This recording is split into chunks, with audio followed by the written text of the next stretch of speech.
नमस्ते। Idea forge technology limited की 30 अप्रैल 2026 की रेगुलेटरी फाइलिंग के इस डीप डाइव विश्लेषण में बहुत बहुत स्वागत है।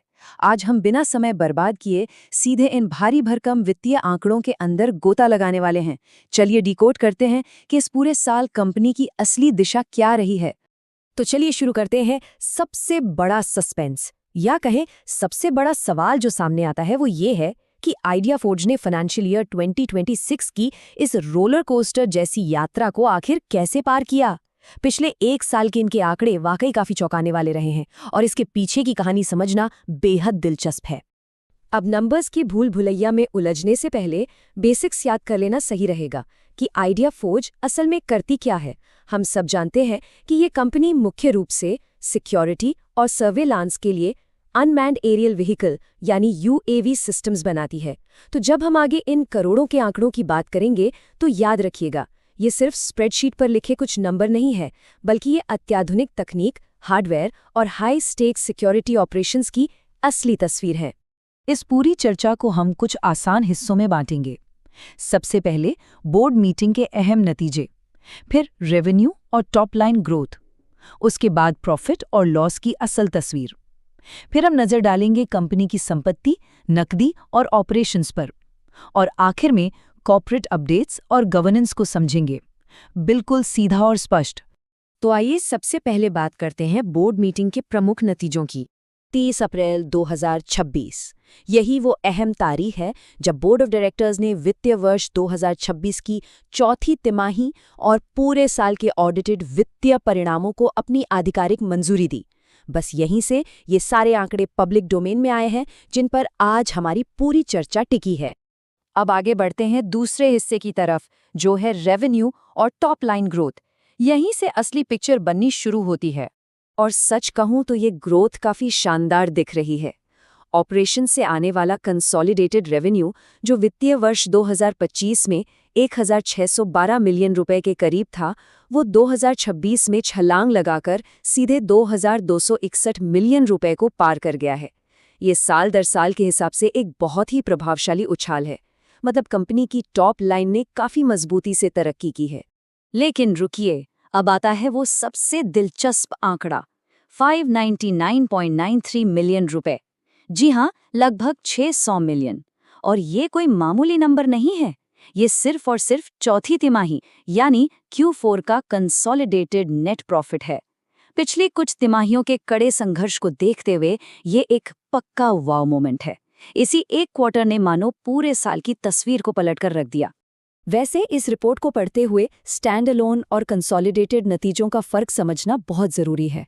देखिए, स्टैंड अलोन का मतलब है सिर्फ भारत के ऑपरेशंस, जबकि कंसोलिडेटेड में उनकी अमेरिकी सब्सिडियरी भी जुड़ जाती है। ये इतना अहम क्यों है? क्योंकि अमेरिकी सब्सिडियरी को करीब 95.39 मिलियन रुपए का भारी शुद्ध घाटा हुआ है, और जाहिर है इसका सीधा असर ओवरऑल कंसोलिडेटेड प्रॉफिट पर भी पड़ा है। चलिए अब इस प्रॉफिट और लॉस वाली तस्वीर के थोड़े और करीब जाते हैं। अगर इस पूरे साल की कहानी को एक लाइन में समेटना हो तो वो कुछ यूं होगी। एक तरफ जहां चौथी तिमाही में कंपनी ने 599 मिलियन से ज्यादा का भारी मुनाफा कमाया, वहीं पूरे साल का कंसोलिडेटेड नेट घाटा 170.29 मिलियन रुपए रहा। है ना, एकदम चौंकाने वाला कॉन्ट्रास्ट। ये दिखाता है कि पूरा साल कंपनी के लिए कितना तनावपूर्ण रहा, लेकिन अंत में आकर उन्होंने एक बहुत ही मजबूत, लगभग नाटकीय वापसी की है। अब सवाल यह है कि पैसा गया कहाँ? अगर हम खर्चों के इस बंटवारे को देखें तो सबसे बड़ा हिस्सा गया है कॉस्ट ऑफ मटेरियल्स यानी सामग्री की लागत में, करीब 1069 मिलियन रुपए। और ये पूरी तरह से समझ में भी आता है। इतने हाईटेक और जटिल यूएवी सिस्टम्स बनाने के लिए महंगे और एडवांस्ड पुर्जों की ज़रूरत तो पड़ेगी ही ना। यही इस भारी भरकम खर्च की सबसे बड़ी वजह है। और हाँ, जब हम खर्चों की बात कर रहे हैं तो एम्प्लॉय बेनिफिट्स का मतलब सिर्फ नकद सैलरी देना नहीं है। कंपनी ने वित्तीय वर्ष 2026 में कर्मचारियों को करीब 1,60,000 से ज्यादा नए स्टॉक ऑप्शंस दिए हैं। ये साफ इशारा है कि कंपनी अपने टैलेंट को सिर्फ कर्मचारी नहीं, बल्कि अपनी सफलता का सीधा भागीदार मान रही है और उन पर एक लंबा दांव खेल रही है। इसी बीच एक और दिलचस्प आंकड़ा उभर कर आता है, 33.99 मिलियन रुपए। ये कोई सामान्य खर्च नहीं है, बल्कि सरकार के नए लेबर कोड्स के लागू होने की वजह से ग्रेच्युटी पर पड़ा एक अतिरिक्त असर है।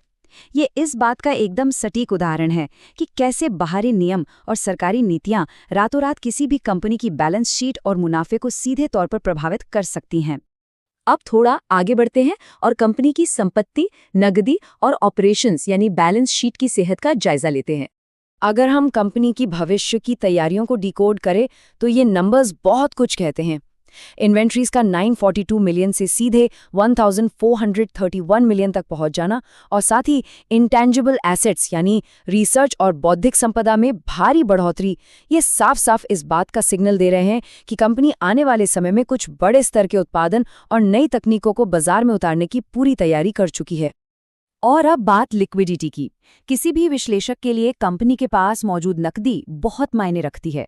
साल के अंत में आइडिया फोर्ज के पास 297.61 मिलियन रुपए की कंसोलिडेटेड नकदी और बैंक बैलेंस मौजूद था।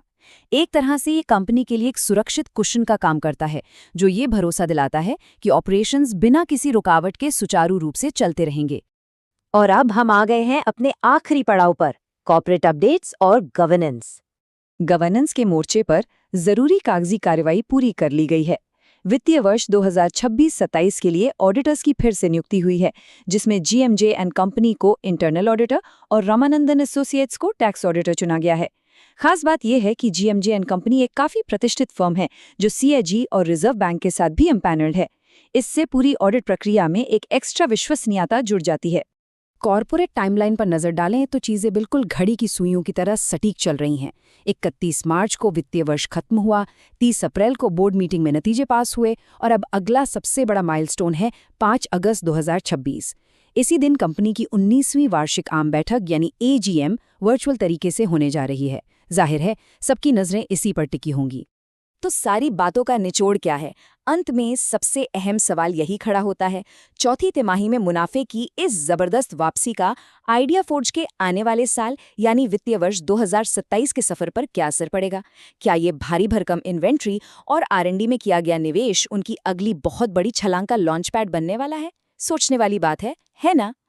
आइडिया फोर्ज के इस वित्तीय सफर के डीप डाइव विश्लेषण में जुड़ने के लिए बहुत बहुत धन्यवाद।